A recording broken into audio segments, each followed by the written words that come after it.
Hi, thank you for joining us. I'm Lauren Douglas. I'm the head of marketing at Channel Factory, and I'm joined here today at Adweek with Amy Davis. Hi there. Hi everyone, I'm Amy Davis with Headspace Health. I'm actually VP of Global Brand Marketing there, and I lead content marketing, brand marketing, and owned and operated channels, including web and social. And I'm so excited to be here. Yeah, thank you for joining us. Of course. I'd love to just get a sense from you of what is Headspace Health and what is your role at Headspace? Great question. So Headspace was actually started in 2011 as a mindfulness and meditation app. And the mission of the company is to improve the health and happiness of the world. And we do that by making mindfulness and meditation really approachable to consumers. We actually started as an events company. Cool. And then over time evolved into an app. And now we have an app with over 1,000 pieces of content. Wow. And we teach people how to meditate, how to infuse mindfulness into their daily lives.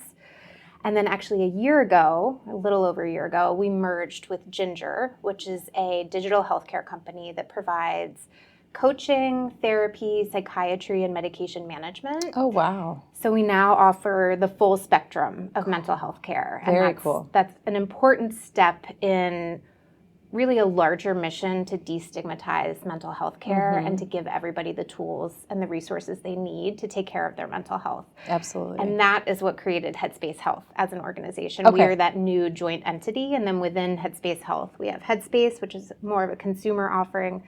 We have Headspace for Work, which is an offering where you can actually get Headspace as a benefit as your company, as just like a health benefit. And then we have Ginger. Cool. Well. Yeah. Yeah, I mean, I guess with the pandemic, it sort of accelerated a lot of people using digital healthcare, online therapy, psychiatry, et cetera. Can you talk a little bit about how that has accelerated and sort of propelled you guys into that world of mental health online? Yeah, definitely. So I do think that the digital nature of it sped up during the pandemic, but I actually think the thing that was most eye-opening about the pandemic was people really paying attention to their mental health. And I heard somebody refer to it as a constant state of crisis that we've been in for the last few years. I know I feel it. And so more and more people are really paying attention to their mental health, and they're looking for ways to take care of themselves. And so we, as a brand, are trying to find ways to meet them where they are. So one of those avenues is in the digital app environment, but we also do a lot of different partnerships with like-minded brands, with studios and content companies like Netflix, like Star Wars, and we create ways to infuse mindfulness and meditation into people's daily lives that might not really be open or willing to try meditation otherwise. Cool. Yeah. Yeah, I mean, I think that's a great point that it really gave people the opportunity to think about their mental health. I guess, is it that people are just now paying more attention, or is it that we really did have this mental health crisis and everyone's like, how do we solve this? I think it's a little of both. Both, yeah. I think it was happening for a while, but I think there's a new generation of consumer or just of people who's more willing to talk about it, more willing to pay attention to it, to talk about the fact that they're in therapy, to talk about the fact that they're struggling. And that's really something that Headspace is trying to encourage. Because there's nothing wrong with having a mental health issue. Totally. It doesn't mean there's anything wrong with you. Right. We all have mental health. It just kind of depends where you are on the spectrum. Are you struggling one moment or are you thriving? And with our offering now, we really feel like we can meet people wherever they are on that spectrum. If you're thriving, or even if you're in a moment of need, you can use Headspace to, daily meditations and moments to yourself.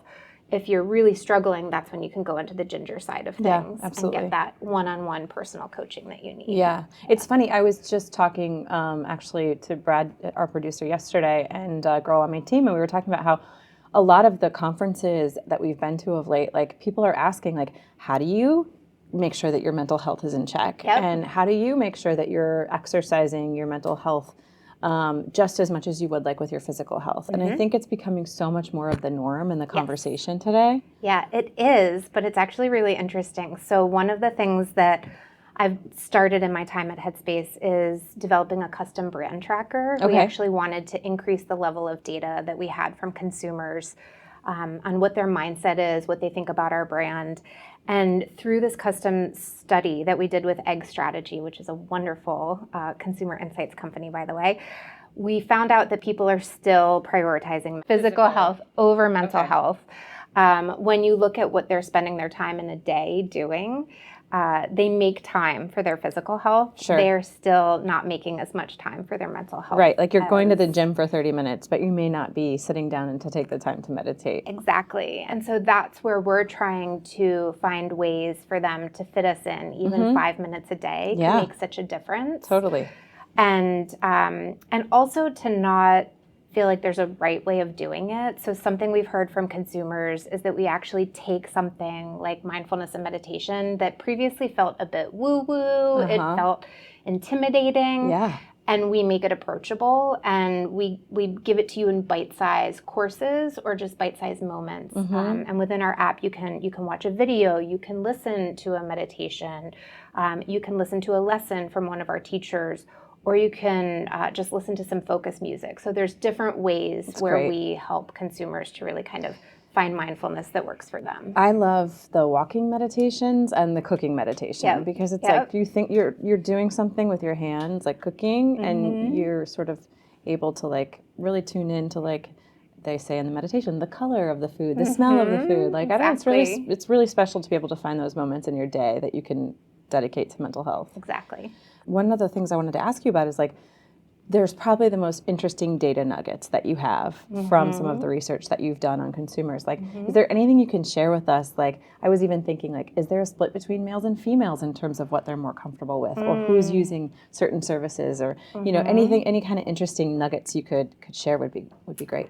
Yeah. So one that comes to mind that might be obvious to some people, but wasn't to me, is that men are often having a harder time admitting to struggles with their mental health.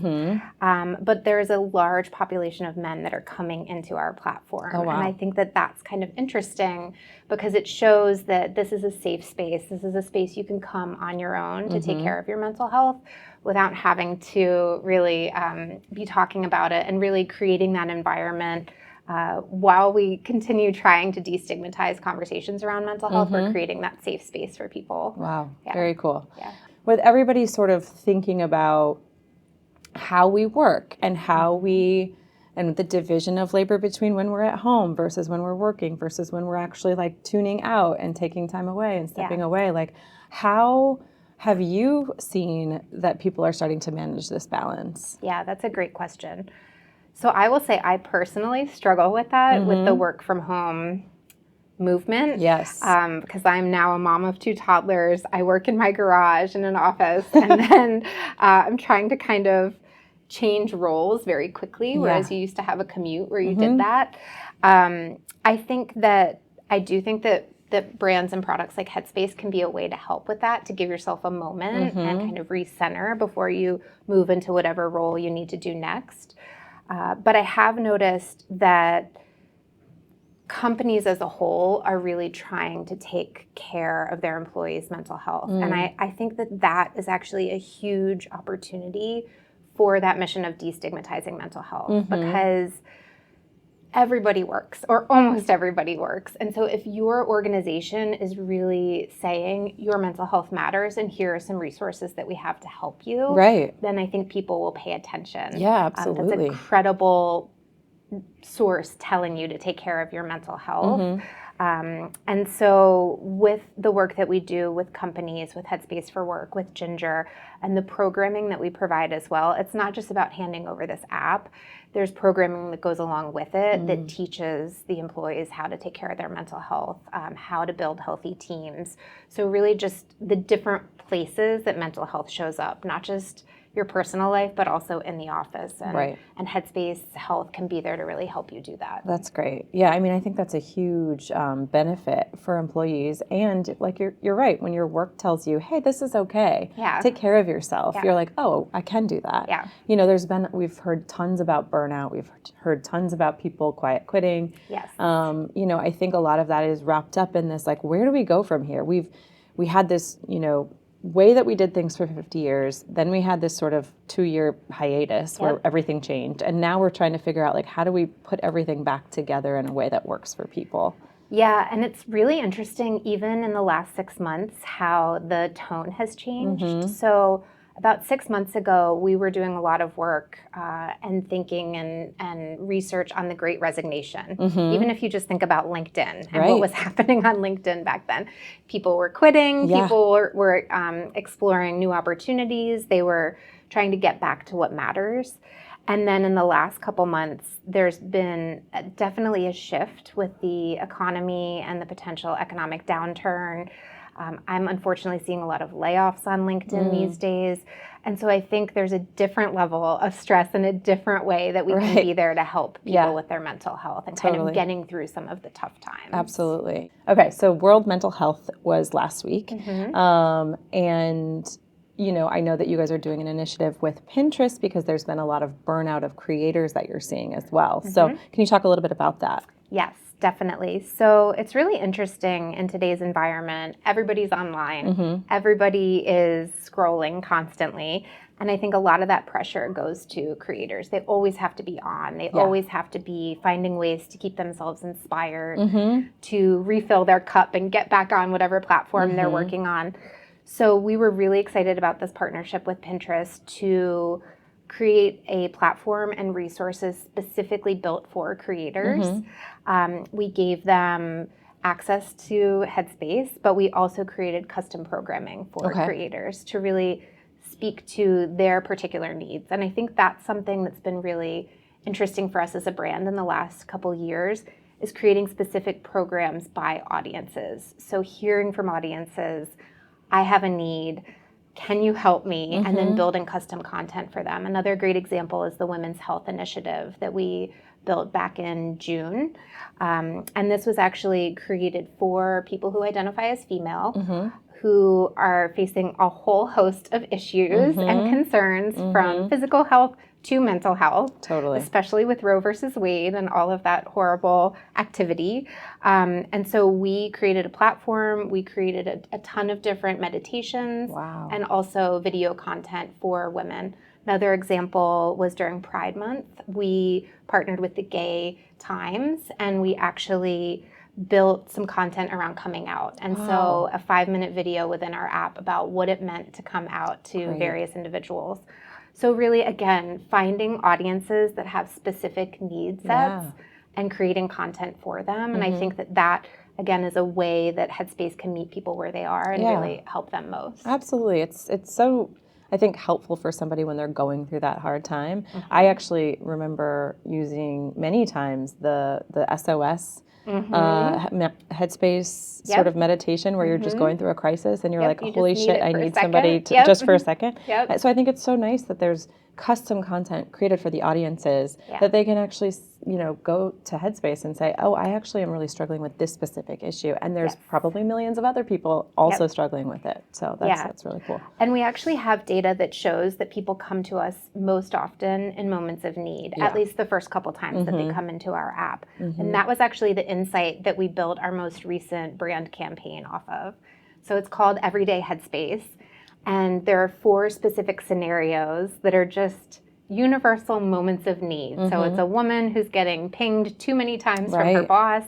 It's a man who's putting together IKEA furniture and he puts the final piece on and it all falls apart and he almost loses his shit, but he turns on a Headspace walk it off meditation and he's okay.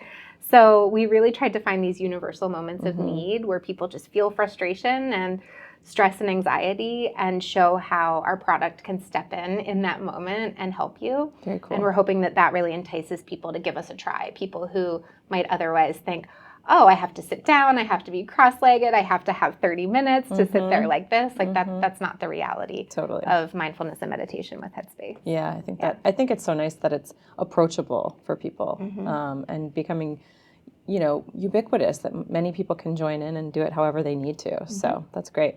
Well, thank you for joining me today. Yeah, of course. It was really fun. Yeah, it was really good. It was a great conversation.